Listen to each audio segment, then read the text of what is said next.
नमस्कार दोस्तों, मैं हूं कुलदीप जहांगीर। एक बार फिर से आपके साथ सामान्य ज्ञान ग्रुप परिवार में आपका बहुत बहुत स्वागत है। तो कैसे हैं आप सब? सभी कैसे हैं? सभी को good morning. Kuldeep Jahangir sir की तरफ से सभी को गुड मॉर्निंग। सभी ऑनलाइन आ जाएंगे, जल्दी से क्लास को लाइक करेंगे सभी और शेयर कर देंगे। जल्दी से सभी क्लास को लाइक करेंगे और शेयर कर देंगे। बहुत बहुत धन्यवाद जो सभी ऑनलाइन आते हैं सुबह के टाइम 6:30 बजे अपने रेगुलर क्लास ले जाती है। किसी को अगर टाइम पता नहीं हो तो टाइम बता दिया करो। जो अपने नए दोस्त बन जाते हो ना ग्रुप में, तो सबको टाइम बता दिया करो। 6:30 बजे क्लास लगती है मनोविज्ञान की, और जीके की क्लास लगती है 12 बजे। ठीक है, चलिए सभी आ गए। तो दोस्तों, अपन व्यक्तित्व की बात कर रहे थे, पर्सनैलिटी की बात कर रहे थे। आपके जो व्यक्तित्व है उसके बारे में अपन बात कर रहे थे। एक क्लास लग चुकी थी पहले, उस क्लास के बारे में अपन ने जान लिया था। क्लास के बारे में जितने भी व्यक्तित्व था उसके बारे में मैंने सारी चीजें बताई थी आपको कि व्यक्तित्व क्या होता है, व्यक्तित्व का रूप क्या होता है, व्यक्तित्व कैसा होता है, और किस किस मनोवैज्ञानिक ने अलग अलग क्या क्या परिभाषाएं दी उसके बारे में अपन ने बात कर ली थी, चर्चा कर ली थी। ठीक है, चलिए देखिए, व्यक्तित्व मैंने आपको वहां पर बता दिया था। एक बार फिर से रिपीट करवा देता हूँ। कौन सी भाषा का शब्द है? लैटिन भाषा का शब्द है। उसका अर्थ क्या होता है? पर्सोनो होता है। जिसका लैटिन भाषा का पर्सोनो शब्द से उत्पत्ति हुई है, जिसका अर्थ क्या होता है? मुकोटा, नकाब, चेहरा, नकली चेहरा, मास्क, आप ये सब बोल सकते हो। ठीक है, इसके सारे रीजन मैंने आपको उसी क्लास में बता दिए थे। सारे रीजन अपन पता चल गए कि यहाँ व्यक्तित्व इस तरह का होता है। मैंने आपको अलग अलग उदाहरण, अलग अलग एग्जाम्पल की तरह से बताए थे आपको। और परिभाषाओं के अपन ने वाटसन की परिभाषा, वुडवर्थ की परिभाषा, वैलेंटाइन की परिभाषा, गिलफोर्ड की परिभाषा, ये सारी परिभाषाएं आपसे याद करवा दी थी मैंने। बिल्कुल सभी को याद हुई कि नहीं हुई? परिभाषाओं में देखो, रटना नहीं है परिभाषाओं को। हो सकता है आपको 300, 350, 400, 500 परिभाषाएं आपके पूरे मनोविज्ञान में आएगी। तो आप 500 मनोविज्ञान की 500 परिभाषाओं को याद करोगे क्या मनोविज्ञान में? नहीं। आपको एक शब्द याद रखना है, यानी कि किसी एक पर्टिकुलर एक शब्द को पकड़ना है, उसके माध्यम से ही आपको ये सारी चीज याद रखनी है। ऐसे ही आप परिभाषाओं को याद कर पाओगे। तब वो परिभाषा एग्जाम में जैसे ही आपके सामने आ जाएगी, तो आपको दिमाग बिल्कुल जो है ना, उस जो आपने एक वर्ड चुना था उस पर जाएगा, और उस वर्ड पर वो ध्यान देगा। आपका जो आपका माइंड है ना, उस वर्ड पर फोकस करेगा, और आप पहचान जाओगे कि हाँ, ये इसकी परिभाषा थी। ठीक है, एक परिभाषा रह गई थी डीसेल की, डेसिल। ये एक मनोवैज्ञानिक है। बहुत सी जगह आपने डीसेल सुना होगा और डेसिल भी आ जाता है लिखा। ठीक है, डैशिंग रूप, बिल्कुल इस तरह से देखो, डैशिंग नजर आ रहा है क्या? डैशिंग, इसकी व्यक्तित्व कैसा है? डैशिंग है यार, बिल्कुल जबरदस्त लग रहा है। तो आपको डेसिल का नाम उस तरह से आप याद कर सकते हो। इन्होंने क्या कहा था? जो व्यक्तित्व होता है, व्यक्ति के संगठित, कौन सा? संगठित, एक शब्द हमेशा आएगा इसमें, संगठित संपूर्ण चित्र है। और ये जो चित्र वर्ड है ये भी आएगा। ठीक है, और ये जो चित्र है देखो, आपको डेसिंग से, डी से याद रखना है, फैशन डिजाइनर, इसका डेसिंग या ड्राइंग, ड्राइंग से याद रखना है। ड्राइंग का मतलब चित्र। ठीक है, और ये चित्र कहां पर आ जाएगा? इस परिभाषा में आ जाएगा। ड्राइंग से याद रखना है डेसिंग, डेसिंग नजर आ रहा, चित्र, उसका चित्र देखो, इसका अर्थ ही चित्र जैसा निकल रहा है। कैसा निकल रहा है? चित्र जैसा निकल रहा है। तो आपको ये परिभाषा कनेक्ट करनी है किससे? व्यक्तित्व व्यक्ति के संगठित व्यवहार का संपूर्ण चित्र कहलाता है। ये किसने कहा? डीसेल महोदय ने कहा। किसने कहा दोस्तों? डीसेल महोदय के द्वारा ये परिभाषा कही गई है।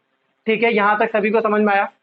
कल परिभाषाएं लिखाई थी मैंने, उसके बाद ये एक परिभाषा और नजर आ गई थी, क्योंकि इंपॉर्टेंट थी, बताना बहुत जरूरी था, रह गई थी, बता दी। ठीक है, चलो लिख लो आप इसको, फिर आगे बात करते हैं।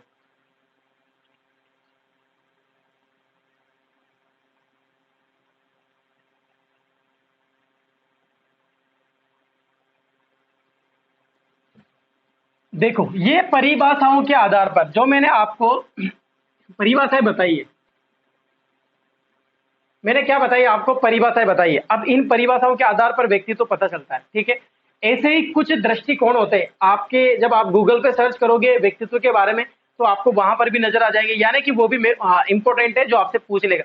क्योंकि कुछ दृष्टिकोण ऐसे एग्जाम में क्वेश्चन आए हुए हैं जहां पर दृष्टिकोण के आधार पर भी व्यक्तित्व के बारे में पूछा गया है। ठीक है, तो मैं टॉपिक डालता हूं एक, कुछ दृष्टिकोण, कुछ दृष्टिकोण के आधार पर व्यक्तित्व। किसके आधार पर?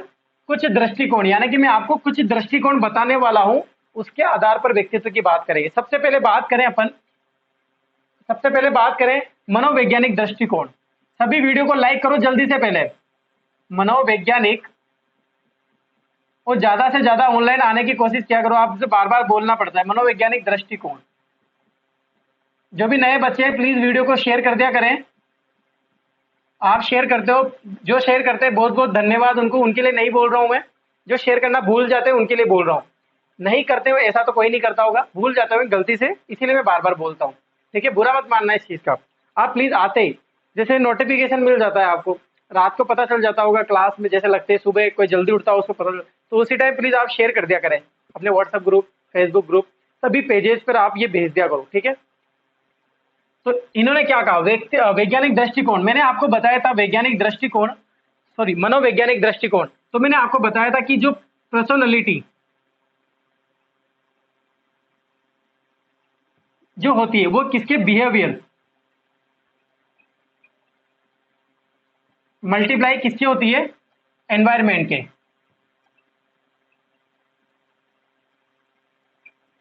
ठीक है, यानी कि P बराबर क्या होता है, B इंटू ई होता है।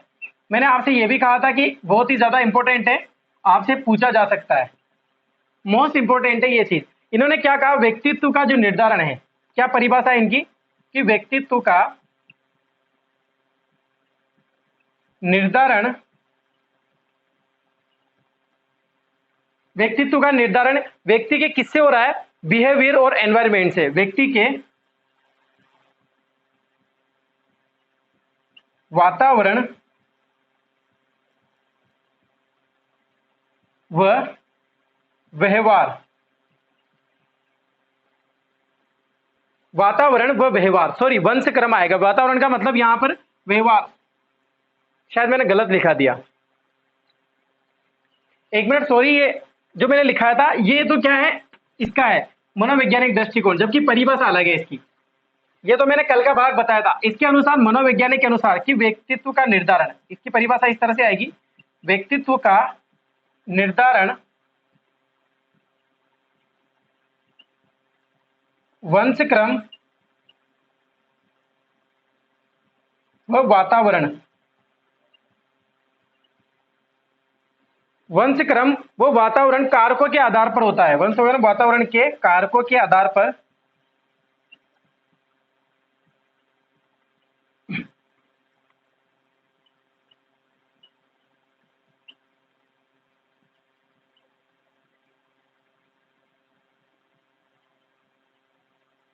वंशक्रम का मतलब वंशानुगत, क्या होता है, वंशानुगत, यानी कि वंश के आधार पर,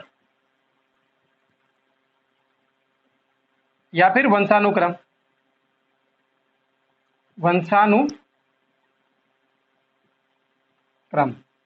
ठीक है, और वातावरण, दो चीजें आ रही हैं यहां पर, वातावरण और वंशक्रम। ठीक है, देखो अपने टॉपिक चल रहा है कुछ इंपॉर्टेंट दृष्टिकोण के आधार पर व्यक्तित्व की अपन बात कर रहे हैं। मैंने आपको कल बताया था कि जो पर्सनालिटी यानी कि व्यक्तित्व होता है वो बिहेवियर और एनवायरमेंट के गुणनफल के बराबर होता है। ये आपको ध्यान रखना है, अगर इस तरह से पूछ लेता है तो आपको मल्टीप्लाई ध्यान रखना है।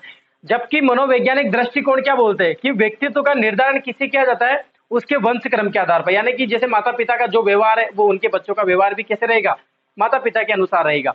लेकिन वातावरण में मान लो माता पिता से हटके बालक का जो व्यवहार है या व्यक्ति का जो व्यवहार है वो अलग हो जाता है, तो उसका कारण किसको बताया इन्होंने, वातावरण को बताया। किसको बताया, वातावरण को अनुसार बताया। यानी कि आप ये बोल सकते हो कि उसका व्यवहार है ना, वातावरण, ये एक ही चीज है वहां पर। जबकि यहाँ पर क्या बोल रहा है, वंशक्रम बोल रहा है। ठीक है, किसके आधार पर निर्धारित होता है, वंशक्रम और वातावरण के।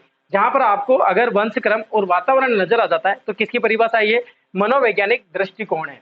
दृष्टिकोण का मतलब क्या होता है, दृष्टिकोण मेरा नजरिया, मनोवैज्ञानिक का नजरिया कैसा है, दृष्टिकोण, आप किस नजर से इसको देख रहे हो, आपकी राय क्या है इसमें बताने की, ये होता है दृष्टिकोण। ठीक है, आप इसको स्क्रीनशॉट ले लीजिए, फिर आगे बात करते हैं।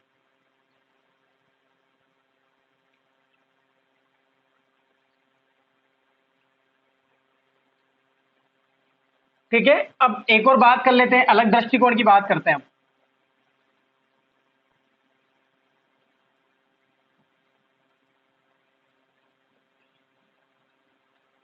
दार्शनिक दृष्टिकोण, किसके अनुसार, दार्शनिक। देखो पूछा जाता है, इंपॉर्टेंट है ये सारी चीजें।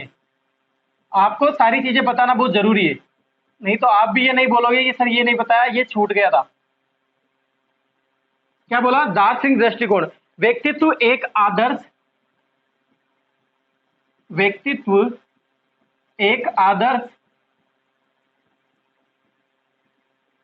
आत्मज्ञान है। क्या है?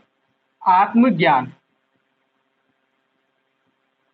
यहां पर आपको वर्ड ध्यान रखना है, एक तो आदर्श ध्यान रखना है और आत्मज्ञान रख, आपको वेरी इंपॉर्टेंट ध्यान रखना है आदर्श। अगर आपको नजर आ जाता है कि व्यक्ति का व्यक्तित्व एक आदर्श होता है और आत्मज्ञान होता है, ये किसने कहा था?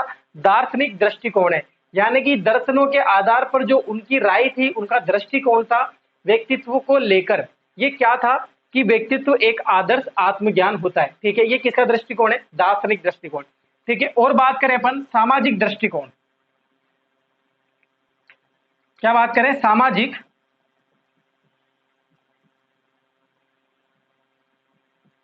दृष्टिकोण।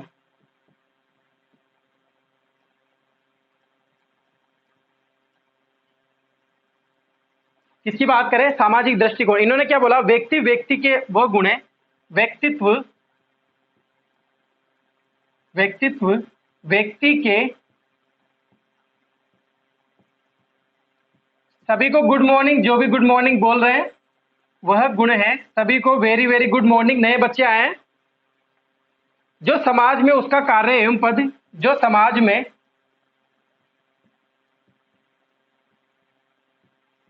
व्यक्ति का, जो समाज में व्यक्ति का कार्य व पद, व्यक्तित्व व्यक्ति के वह गुण है जो समाज में व्यक्ति का कार्य व पद निर्धारण करते हैं। क्या करते हैं? निर्धारण करते हैं।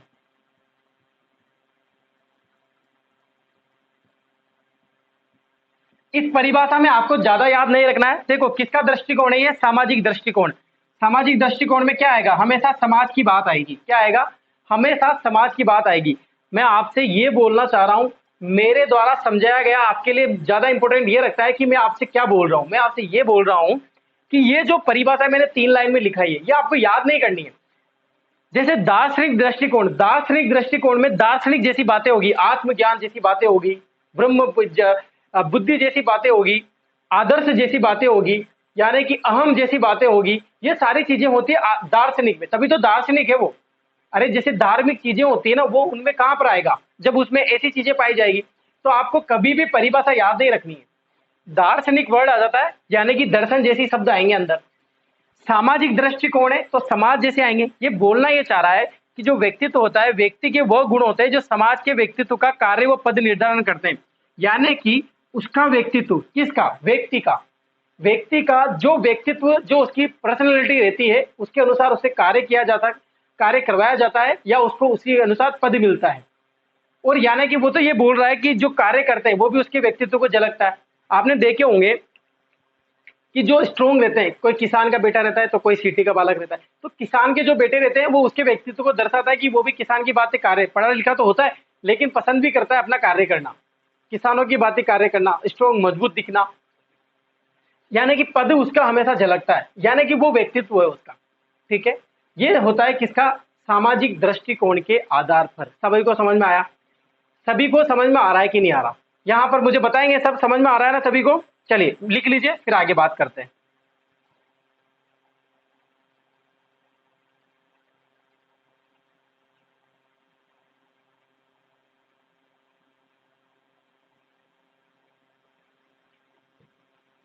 चलिए अब आगे बात करते हैं।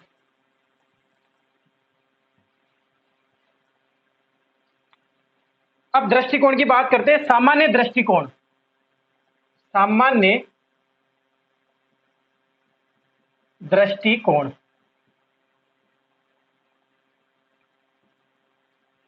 व्यक्तित्व व्यक्तित्व व्यक्तित्व व्यक्ति के, ऐसा बोलेंगे, व्यक्ति के वह गुण है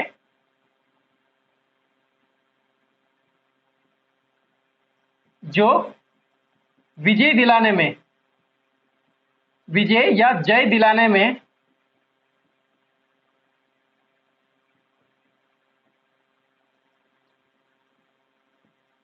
सहायक है या सहायक होते हैं।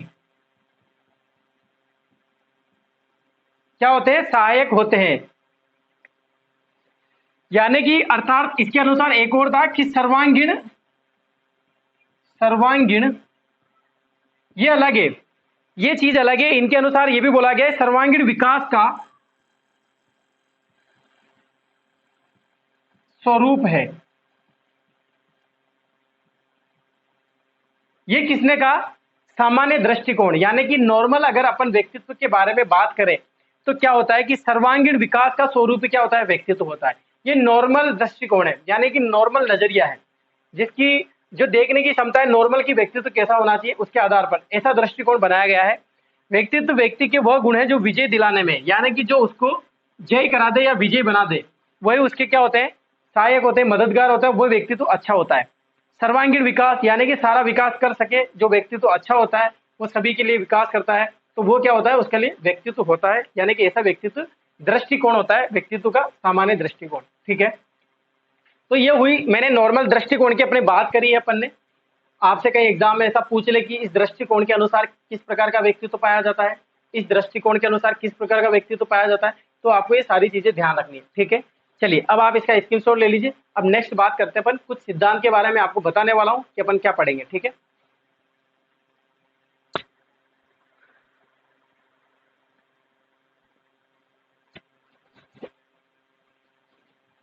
तो दोस्तों ये हुई बात व्यक्तित्व के बारे में। अब अपन शुरुआत करेंगे जो व्यक्तित्व के सिद्धांत दिए थे। अभी प्रत्यक्ष अप्रत्यक्ष की बात नहीं कर रहे हैं अपन, अपन बात करेंगे कुछ सिद्धांत जो दिए थे जिनके बारे में पढ़ेंगे। जैसे अपन बात करें प्रमुख सिद्धांत के बारे में, ठीक है, कि कौन कौन से अपन पढ़ने वाले हैं। ठीक है, प्रमुख सिद्धांत।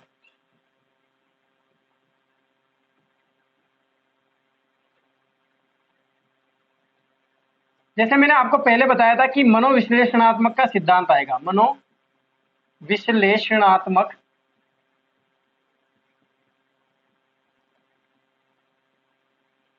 का सिद्धांत। बार बार बोल रहा हूं, नाम याद हो जाना चाहिए।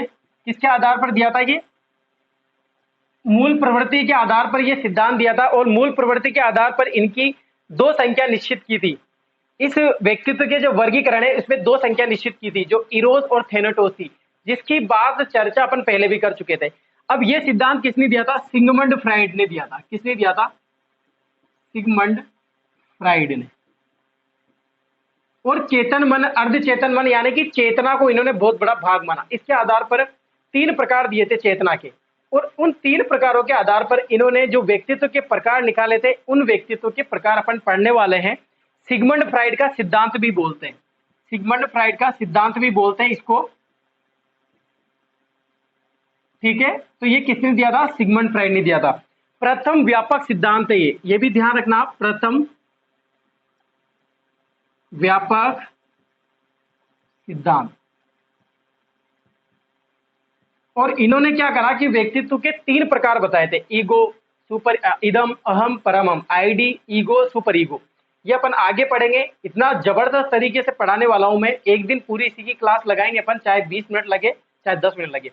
आज की क्लास के बाद डायरेक्ट ये सिद्धांत आने वाला है, मैं आपको पढ़ाऊंगा, बिल्कुल बहुत अच्छे तरीके से समझाऊंगा, कभी नहीं भूलोगे आप। इतने जबरदस्त तरीके से एग्जाम्पल दूंगा कि आपको हमेशा याद रह जाए। ठीक है, मनोविश्लेषणात्मक का सिद्धांत किसने दिया था? सिगमंड फ्राइड ने दिया था। इन्होंने मूल प्रवृत्ति के आधार पर दो प्रकार बताए थे, या दो वर्गीकृत किए थे। कौन कौन से थे?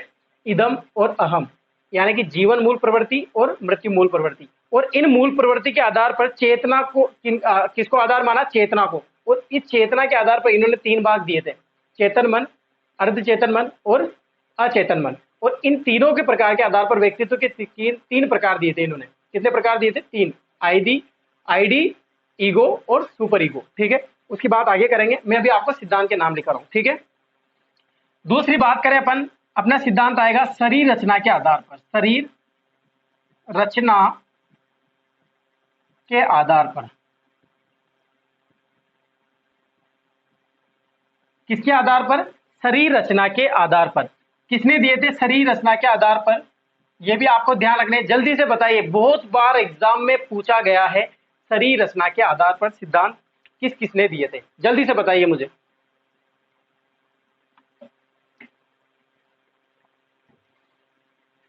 स से याद होगा सभी को, स से सेल्डन। क्या आएगा? सेल्डन। एक और मनोवैज्ञानिक आते हैं जिसमें इनके साथ जुड़े रहते हैं, क्रेंचनर। क्रेंचनर या क्रेंचनर नहीं आते तो क्रेशनर आते हैं। ये एक ही नाम है, दो मनोवैज्ञानिक हैं, क्रेंचनर और सेल्डन। बहुत बार सी टेट के एग्जाम हो, चाहे आप आर टेट का एग्जाम हो, चाहे रीट का एग्जाम हो, आपसे डायरेक्ट पूछता है कि शरीर रचना के आधार पर व्यक्तित्व का वर्गीकरण देने वाले निम्न में से मनोवैज्ञानिक थे। कौन कौन से मनोवैज्ञानिक थे? अगर सेल्डन हो तो सेल्डन आंसर आएगा, अगर क्रेशनर हो तो क्रेशनर आंसर आएगा। सेल्डन के अनुसार किसके आधार पर व्यक्तित्व का वर्गीकरण किया था? तो वो बताएगा फिर मनोवैज्ञानिक के आधार पर, दृष्टिकोण के आधार पर, या फिर शरीर रचना के आधार पर, या फिर किसके अनुसार? सामाजिकता के आधार पर। तो आपका आंसर क्या आना चाहिए? शरीर रचना के आधार पर। किसके अनुसार दोस्तों?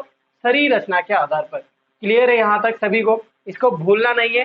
किसके आधार पर? स से याद रखना है, सेल्डन। क्या याद रखोगे? स से सेल्डन।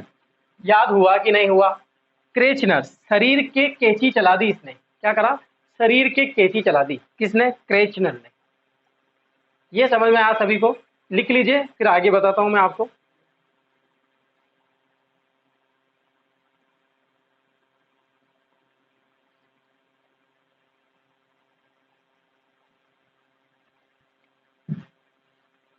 चलिए, तो ये हुई बात किनकी? सिगमंड फ्राइड की और सेल्डन की। अपन पढ़ेंगे इनको, मैं आपको नाम लिखा रहा हूं अभी बस। सिद्धांत खत्म नहीं हुए। कोई भी ऐसा नहीं समझेगा कि सिद्धांत खत्म हो गए हो। सिद्धांत नहीं खत्म हुए हैं। मैं आपको इनको बिल्कुल पढ़ाऊंगा, डिटेल से मैं पढ़ेंगे। और मैं तो ये बोल रहा हूँ कि इनकी सिद्धांत की एक एक दिन की एक क्लास लगेगी, इतने अच्छे से समझाऊंगा। बहुत बड़े सिद्धांत है, लेकिन एग्जाम में 100% इनके क्वेश्चन आने की संभावना रहती है, जो आपको हमेशा ध्यान रखना है। ठीक है? सामाजिक दृष्टि से सिद्धांत में तीसरे की बात करते हैं अपन, सामाजिक दृष्टि के आधार पर। दृष्टि से किसने दिए थे? इनमें नाम आते हैं जुंग का। अगर आपको ऑप्शन में जुंग नहीं मिलता, युंग मिलता है, तो भी एक ही बात है। सेकंड ग्रेड का एग्जाम हुआ था, उसमें युंग आया था। तो ये युंग और जुंग, युंग और जुंग एक ही बात है, जिसने सामाजिक दृष्टिकोण के आधार पर दिया था। सामाजिक दृष्टिकोण के आधार पर इन्होंने 3 प्रकार दिए थे। कितने प्रकार दिए थे? 3 प्रकार दिए थे। अंतर्दृष्टि, बाह्य दृष्टि, फिर इनके शिष्य आ गए थे, उन्होंने एक और जोड़ दिया था, उभय दृष्टि। यानी कि इन दोनों का मिक्स किस में आता है? उभय दृष्टि में। तो ये प्रकार किनके थे? युंग के, जुंग के, जो इन्होंने दिए थे। ये सिद्धांत भी अपन पढ़ने वाले हैं बहुत ही अच्छे से। जैसे कि अंतर्दृष्टि में होता है, यानी कि अंतर, यानी कि जो आंतरिक रूप से जो व्यक्तित्व पाया जाता है, वो किस तरह का दिखता है, उसका नेचर कैसा होता है, उसका व्यवहार कैसा होता है, वो कैसे सीखता है, कैसे पढ़ाई करता है, ये सारी जानकारी अपन लेने वाले हैं। ठीक है? चलिए बात करते हैं आगे। ये किसने दिया था सामाजिक दृष्टि से? ये दिया था जुंग ने। इसके बाद 4th नंबर पे बात करें अपन, और भी है इसमें, मांग का सिद्धांत, मांग व आवश्यकता पूर्ति का सिद्धांत। यह भी व्यक्तित्व को ही दर्शाता है।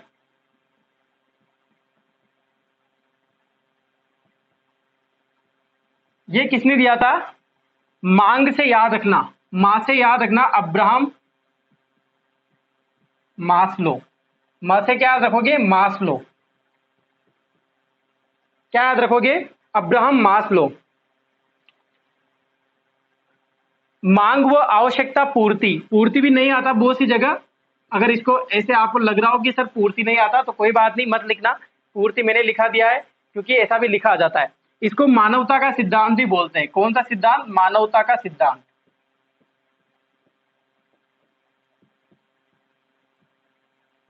इस सिद्धांत में 7 चीजें आएंगी जो मानवता की पूर्ति करेगी, यानी कि किन किन चीजों की मानवता को पूर्ति होनी चाहिए, आवश्यकता होती है, और वो किस तरह से व्यक्तित्व में किस तरह से उस आवश्यकता की पूर्ति करता है। इस तरह का ये सिद्धांत है जिसको अपन पढ़ेंगे। ठीक है? बहुत सौ को लगेगा कि सर ये तो व्यक्तित्व में नहीं आता, ये अलग से सिद्धांत आता है जो अलग से पढ़ा जाता है, लेकिन मैं आपको बताऊंगा वहां पर कि किस तरह से व्यक्तित्व से जुड़ा हुआ है। ठीक है? तो ये अपन सिद्धांत पढ़ने वाले हैं। आप स्क्रीनशॉट ले लीजिए, फिर एक दो और बताता हूं मैं आपको।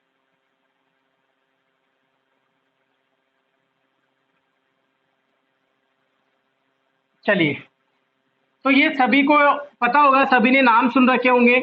देखो, बहुत बार क्या होता है कि डायरेक्ट नाम पूछ लेते हैं, तो यहां से हो सकता है आपसे डायरेक्ट नाम पूछ ले और आपको डायरेक्ट नाम याद हो जाए। अच्छी बात है ना कि नाम याद हो जाएंगे, तो बिल्कुल एक सिद्धांत का नाम याद हो गया और एग्जाम में पूछ लेगा तो डायरेक्ट आंसर आ जाएगा। ठीक है, इसीलिए अब मैं सिद्धांत जब भी पढ़ाऊंगा आपको तो आपको डायरेक्ट याद हो जाएंगे। ठीक है, इसके बाद बात करें, शील गुणों का सिद्धांत भी आता है व्यक्तित्व में। कौन सा सिद्धांत पढ़ा है आपने? शील गुणों का। Very very important.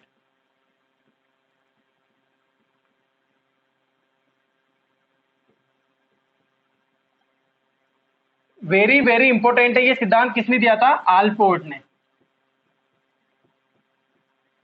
क्योंकि सिद्धांत ही आलपोर्ट का है, इसीलिए आलपोर्ट की परिभाषा और आलपोर्ट का सिद्धांत दोनों ही बहुत ही ज्यादा इंपॉर्टेंट है मनोवैज्ञानिक में, व्यक्तित्व टॉपिक में।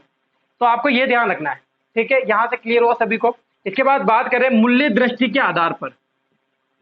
मूल्य दृष्टि के आधार पर,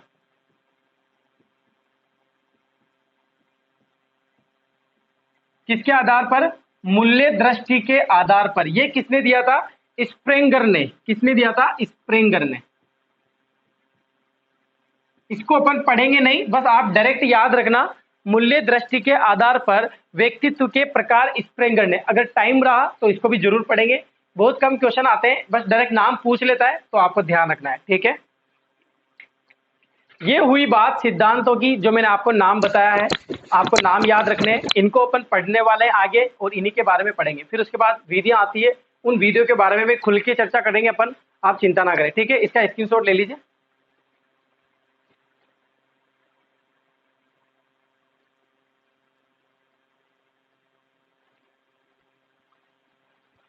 लिख लिया सभी ने? चलिए जल्दी से बताइए।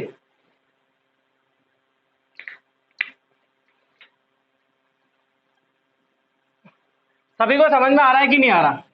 कोई ऐसा है जिसको समझ में नहीं आ रहा हो? आज ज्यादा लंबी, 2-3 दिन लंबी क्लास नहीं लूंगा मैं। 2-3 दिन लंबी क्लास, 30-30 मिनट की, आधे आधे घंटे की क्लास लगेगी आपके, तो आप कोई बात नहीं, पढ़ा देंगे। लेकिन क्योंकि सिद्धांत चलेंगे, आधे घंटे में एक सिद्धांत हो जाएगा। ठीक है, और मुझे भी क्या थोड़ा काम रहता है अभी, थोड़ा 2-4 दिन 5 दिन में बिजी रहूंगा, उसके बाद अपन रेगुलर पे 1 घंटे वाली क्लास लगाएंगे। बिल्कुल, आप टेंशन ना लें। ठीक है, अब पहले सिद्धांत के अपन बात करेंगे, अब आगे पढ़ने वाले हैं, जिसको सिगमंड फ्राइड का सिद्धांत।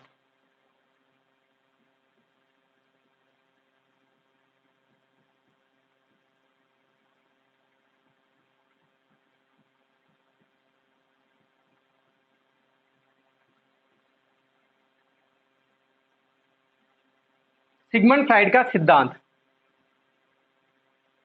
इन्होंने क्या करा? सिगमंड फ्राइड ने क्या करा? मूल प्रवृत्ति के आधार पर, मूल प्रवृत्ति के आधार पर किसका वर्गीकरण किया? व्यक्तित्व का। किसका? व्यक्तित्व का। व्यक्तित्व का वर्गीकरण किया। बहुत ही अच्छा क्वेश्चन बन रहा है, प्रथम व्यापक सिद्धांत है ये। यहां से बहुत ही ज्यादा क्वेश्चन बनते हैं मूल प्रवृत्ति के आधार पर। आपको ध्यान रखना है, ऐसे भी पूछा जा सकता है कि मूल प्रवृत्ति के आधार पर किसने व्यक्तित्व के वर्गीकरण दिया। आप समझोगे कि सर व्यक्तित्व मूल प्रवृत्ति कैसे जुड़ा हुआ है? मूल प्रवृत्ति किससे जुड़ी होती है? संवेगों से जुड़ी होती है। और इन्होंने जो 3 प्रकार दिए थे, इदम अहम परम अहम, कौन से प्रकार दिए थे? इदम अहम परम अहम।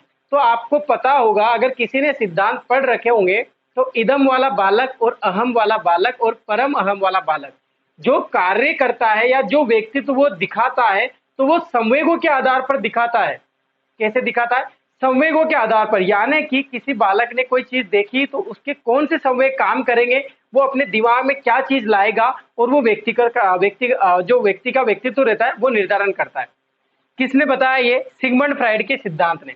पहली क्वेश्चन एक एक लाइन लिखूंगा, इंपॉर्टेंट लाइन लिखूंगा और क्वेश्चन वाली लाइन लिखूंगा, ताकि आपको एग्जाम में फालतू चीजें याद रखने की जरूरत ना पड़े। मूल प्रवृत्ति के आधार पर व्यक्ति का वर्गीकरण देने वाले कौन थे? सिगमंड फ्राइड थे। ठीक है, कौन कौन से इन्होंने दो प्रकार दिए थे, दो प्रकार। ये व्यक्तित्व के प्रकार नहीं बता रहा हूं मैं, दो प्रकार दिए थे जो मैं आपको पहले लिखा चुका हूं, इरोस, और दूसरा कौन सा दिया था इन्होंने, थेनेटोस। फिर लिखा रहा हूं, ध्यान रखना, कोई बात नहीं, ज्यादा बार लिखा था। इरोस का मतलब जीवन मूल प्रवृत्ति, जीवन मूल प्रवृत्ति, दो मूल प्रवृत्तियां दी थी इन्होंने, और मृत्यु मूल प्रवृत्ति।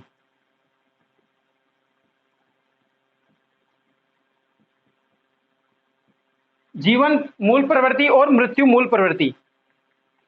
और दोनों जो मूल प्रवृत्ति है, ये जो दोनों मूल प्रवृत्ति, कौन सी दोनों मूल प्रवृत्ति,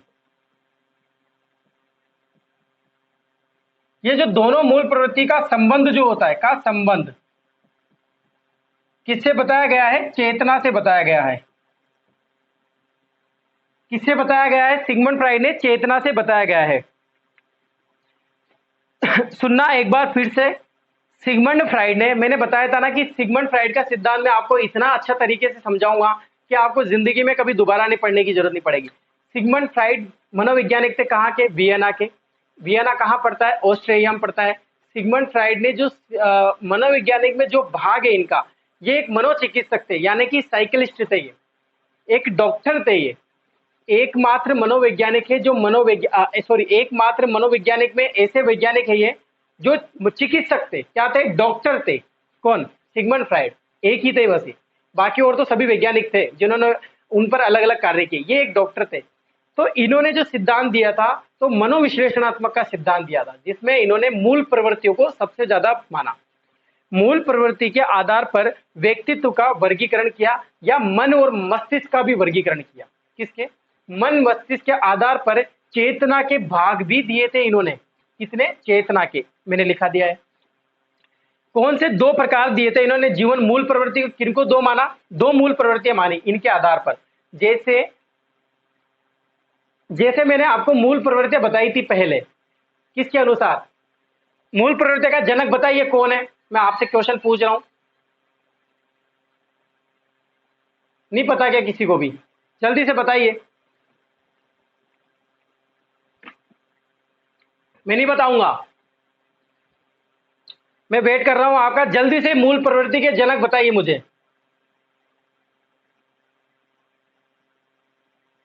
ठीक है, इरोज और थेनेटोज, ये दो मूल प्रवृत्तियां इन्होंने दी थी। बहुत बहुत धन्यवाद सभी को। इरोज और थेनेटोज, मृत्यु मूल प्रवृत्ति और जीवन मूल प्रवृत्ति, और ये दोनों जो मूल प्रवृत्ति का इनका संबंध चेतना से लिया गया है। किससे लिया गया है, चेतना से। और इस चेतना का मन और मस्तिष्क के आधार पर विश्लेषण किया। किसके आधार पर, मन और मस्तिष्क, क्योंकि चेतना कहाँ का भाग है, मस्तिष्क का भाग है। कहाँ का भाग है, मस्तिष्क का भाग है। किसने कहा, सिगमंड फ्राइड ने। और मन व मस्तिष्क के आधार पर तीन प्रकार दिए। कितने प्रकार, तीन प्रकार, चेतन मन, मन मस्तिष्क चेतन मन, अर्ध चेतन मन और अचेतन मन।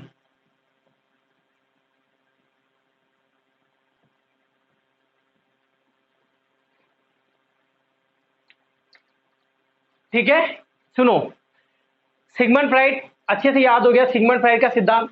देखो, सिगमंड फ्राइड ने बहुत ही गंदा मनोवैज्ञानिक बोलते हैं, इन्होंने जो भी प्रकार दिया ना, अजीब तरीके से, इनका सिद्धांत और बाकी मनोवैज्ञानिक की बातें, इनकी बातें सबसे अलग है। आपको लग रहा होगा कि इनकी बातें कौन सी रहती, दिमाग से ज्यादा इनकी बातें, सारा चीजें मस्तिष्क पे है इनका।